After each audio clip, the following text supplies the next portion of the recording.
Hello everyone, welcome to India jobs hub.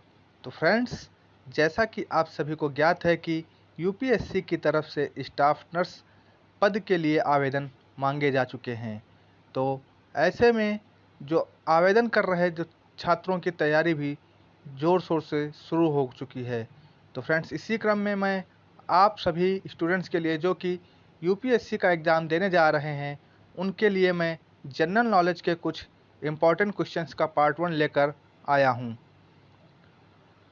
ये questions आपकी परीक्षा की दृष्टि से बनाए गए हैं।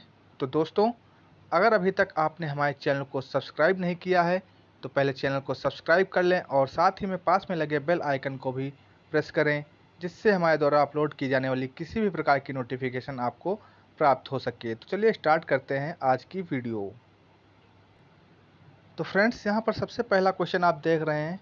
जो सबसे पहला क्वेश्चन है वो है, भारत में सबसे पहला सूती वस्त्र मिल किस शहर में स्थापित किया गया था? पहला सूती वस्त्र मिल किस शहर में स्थापित किया गया था भारत में? यहाँ पर आपको 4 ऑप्शन मिल रहे हैं। पहला सूरत, दूसरा मुंबई, तीसरा अहमदाबाद, चौथा कोयम्बटूर। तो यहाँ पर आपसे जो पूछा जा रहा है, सूती वस्त्र मिल जो है उद्योग सबसे पहले भारत में किस शहर में स्थापित किया गया था? तो फ्रेंड्स, इसका सही आंसर है मुंबई। यहाँ पर आप सेकंड ऑप्शन के साथ जाएंगे। मुंबई में सूती वस्त्र मिल भारत में सबसे पहले लगाया गया था या स्थापित किया गया था। इसी सीरीज में दूसरा क्वेश्चन आप यहाँ पे देख रहे हैं। भारत में प्रथम रेल लाइन का निर्माण 1853 में किन नगरों के बीच में हुआ था? 1853 में प्रथम रेल लाइन का निर्माण हुआ था। ये एक क्वेश्चन बनता है यहाँ पे कि हाँ, भारत में पहली रेल लाइन का निर्माण किस वर्ष में हुआ था? तो यहाँ पर एक क्वेश्चन आपको ये भी क्लियर हो जाएगा कि 1853 में पहली रेलवे लाइन भारत में का निर्माण हुआ था, पहली रेलवे लाइन का निर्माण हुआ था। लेकिन यहाँ पे क्वेश्चन पूछा गया कि भारत में प्रथम रेल लाइन का निर्माण 1853 में किन नगरों के बीच में हुआ था? तो किन नगरों के बीच में हुआ था, किन दो नगरों के बीच में हुआ था, वो यहाँ पे आपसे पूछा जा रहा है। यहाँ पर आपको 4 ऑप्शन देख रहे हैं। पहला है हावड़ा और श्री रामपुर, दूसरा मुंबई और ठाणे, तीसरा है मद्रास और गुंटूर, चौथा दिल्ली और आगरा।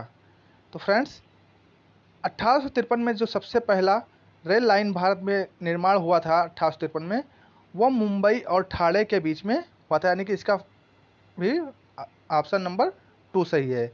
मुंबई और ठाणे के बीच पहली रेल लाइन 1853 में डाली गई थी या बिछाई गई थी। तो यहाँ पे 2 क्वेश्चन आपको मिल जाएंगे इस क्वेश्चन में। किस वर्ष में हुआ था? तो यहाँ से आपको पता चल जाएगा कि 1853 में। और दूसरा कि कहाँ से कहाँ बिछाई गई थी या कहाँ से कहाँ के लिए रेल लाइन का निर्माण हुआ था, तो वो होगा आपका मुंबई से ठाणे के बीच में। और ये यहाँ पे मैं आपको एक चीज़ और बताना चाहिए, 53 किलोमीटर की दूरी की समथिंग जो है, 53 या 56 समथिंग टोटल दूरी थी, उसके बीच में उतनी दूरी की ये लाइन निर्माण किया गया था 1853 में। इसी सीरीज में अगला क्वेश्चन हम देखते हैं। संविधान के किस अनुच्छेद के अंतर्गत हिंदी को राजभाषा का दर्जा दिया गया है? तो हिंदी को राजभाषा का जो दर्जा दिया गया है वो संविधान के किस अनुच्छेद के अंतर्गत है, यहाँ पर यह क्वेश्चन पूछा गया है। तो फ्रेंड्स, यहाँ पर आपको 4 ऑप्शन मिल रहे हैं। अनुच्छेद 343(1), अनुच्छेद 345(1) या 345(1), अनुच्छेद 346(1), अनुच्छेद 348(1). तो फ्रेंड्स, यहाँ पे जो 4 ऑप्शन देख रहे हैं, अनुच्छेद 343, 345, ये धारा उसकी धारा 1 में, धारा 1 में सब में है। अनुच्छेद 346, अनुच्छेद 348। तो फ्रेंड्स, इसका सही आंसर है, यहाँ पे आप देख रहे हैं, अनुच्छेद 343(1), यानी कि आर्टिकल 3431 के अंतर्गत हिंदी को राजभाषा का दर्जा दिया गया है। तो ये क्वेश्चंस भी यहाँ पर आपको क्लियर हो चुका है। इसी सीरीज में हम अगले क्वेश्चन की तरफ बढ़ते हैं। शून्य के सिद्धांत का प्रतिपादन किसने किया था? यानी कि शून्य के सिद्धांत का प्रतिपादन जो पूछा जा रहा है, यानी कि शून्य का जो प्रतिपादित किया गया था वो सबसे पहले किसने किया था या किसने दिया था इसका प्रतिपादन का सिद्धांत? यहाँ पर आपको 4 ऑप्शन दिख रहे हैं। पहला है चरक ने, दूसरा चाणक्य, तीसरा आर्यभट्ट और बराहमिहिर।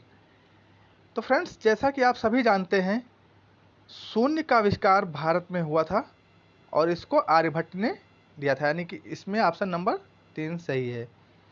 चाणक्य को आप जानते ही, कौटिल्य या चाणक्य अर्थशास्त्र के चरक जो हैं, इनको भी आप जानते हैं, मेडिकल से रिलेटेड हैं।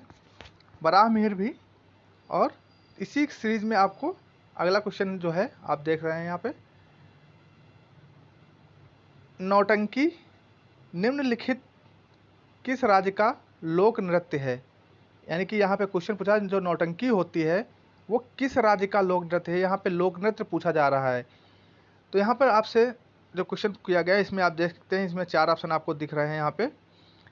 पहला है हरियाणा, दूसरा उत्तर प्रदेश, तीसरा राजस्थान, चौथा गुजरात। ये 4 ऑप्शन यहाँ पर हैं। तो फ्रेंड्स, इसका जो सही आंसर आपका है वो है उत्तर प्रदेश। उत्तर प्रदेश में, यानी कि उत्तर प्रदेश का जो लोक नृत्य है वो है क्या है, नौटंकी। उत्तर प्रदेश का लोक नृत्य नौटंकी है। इसी सीरीज में हम अगले क्वेश्चन की तरफ बढ़ते हैं।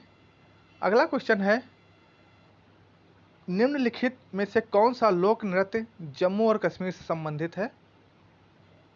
जम्मू कश्मीर का लोक नृत्य पूछा गया है यहाँ पर। अभी ऊपर उत्तर प्रदेश का पूछा गया, मतलब नौटंकी पूछा गया था कि कहाँ का है। अब जम्मू कश्मीर का पूछा गया कि उसका लोक नृत्य क्या है।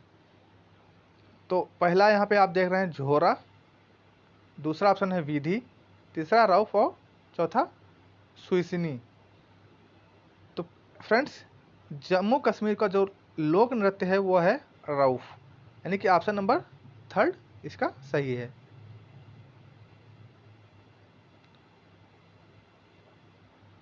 इसी सीरीज में अगला क्वेश्चन आप देख रहे हैं, मार्ले मिंटो सुधार किस वर्ष में पारित हुआ था। तो फ्रेंड्स, यहाँ पर पूछा जा रहा है मार्ले मिंटो सुधार जो अधिनियम था, रिफॉर्म था, वो किस वर्ष पास किया गया। In which year was the Morley Minto reform passed. तो मार्ले मिंटो सुधार जो है वो किस वर्ष में पारित किया गया था। तो फ्रेंड्स, इसका सही आंसर आपको यहाँ पे है 1909। यहाँ जो 4 ऑप्शन देख रहे हैं, एक है 1917, 1902, 1909 और 1912। तो 1909 में मार्ले मिंटो सुधार पारित हुआ था। यहाँ पर फ्रेंड्स, अगला क्वेश्चन आप देख रहे हैं, भारत में सबसे ऊंची चोटी कौन सी है। तो फ्रेंड्स, यहाँ पर आपको 4 ऑप्शन मिल रहे हैं, कामेट, नंदाकोट, नंदा देवी और केटू गाडविन ऑस्टिन। तो आप यहाँ पे सोच रहे होंगे कि हाँ, यहाँ पे माउंट एवरेस्ट का नाम क्यों नहीं। तो माउंट एवरेस्ट फ्रेंड्स जो है दोस्तों, वो नेपाल में आता है, नेपाल की चोटी है। तो नेपाल की, वो भारत में नहीं आती, इसलिए यहाँ पे माउंट एवरेस्ट का नाम नहीं दिया गया। अन्यथा विश्व की सबसे ऊंची चोटी जो है माउंट एवरेस्ट, वो है नेपाल में।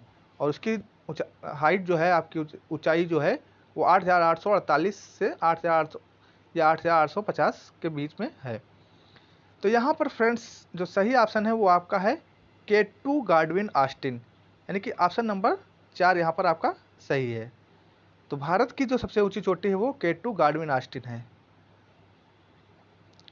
इसी श्रेणी में अगले क्वेश्चन की तरफ बढ़ते हैं, भारत का सबसे ऊंचा पठार कौन सा है। तो फ्रेंड्स, यहाँ पर भारत का सबसे ऊंचा पठार पूछा जा रहा है। तो यहाँ पर आप 4 ऑप्शन देख रहे हैं, पहला है मालवा, दूसरा छोटा नागपुर, तीसरा लद्दाख और चौथा यहाँ पर दिया गया दक्षिणी यानी साउथ का। तो फ्रेंड्स, जैसा कि आप सभी जानते हैं, भारत का सबसे ऊंचा पठार जो क्षेत्र है वो लद्दाख में है। तो यहाँ पर ऑप्शन नंबर 3 सही है। राजा हर्षवर्धन के दरबारी कवि कौन थे। तो फ्रेंड्स, यहाँ पे पूछा गया है राजा हर्षवर्धन के दरबारी कवि कौन थे। यहाँ पे आपको 4 ऑप्शन दिख रहे हैं, पहला तुलसीदास, दूसरा बाणभट्ट, तीसरा सूरदास, चौथा रसखान। तो फ्रेंड्स, राजा हर्षवर्धन के दरबारी कवि बाणभट्ट थे। निम्नलिखित में से कौन सा लोक या जनजाति नृत्य कर्नाटक से संबंधित है। तो कर्नाटक से जो संबंधित है वो यहाँ पे कौन सा जनजाति नृत्य है या जो भी है, लोक नृत्य या जनजातीय नृत्य, वो इसमें से आपको 4 ऑप्शन देख रहे हैं, यक्षगान, विधि, जात्रा, झोरा। तो यक्षगान जो है वो कर्नाटक से संबंधित है। यक्षगान वहाँ का लोक नृत्य या जनजातीय नृत्य है। तो फ्रेंड्स, इस वीडियो में आज इतना ही। ऐसे ही हम अगला पार्ट आपके लिए फिर लेके आएंगे कल। तो फ्रेंड्स, हमारे वीडियो को लाइक करना और चैनल को सब्सक्राइब करना बिल्कुल भी ना भूलें।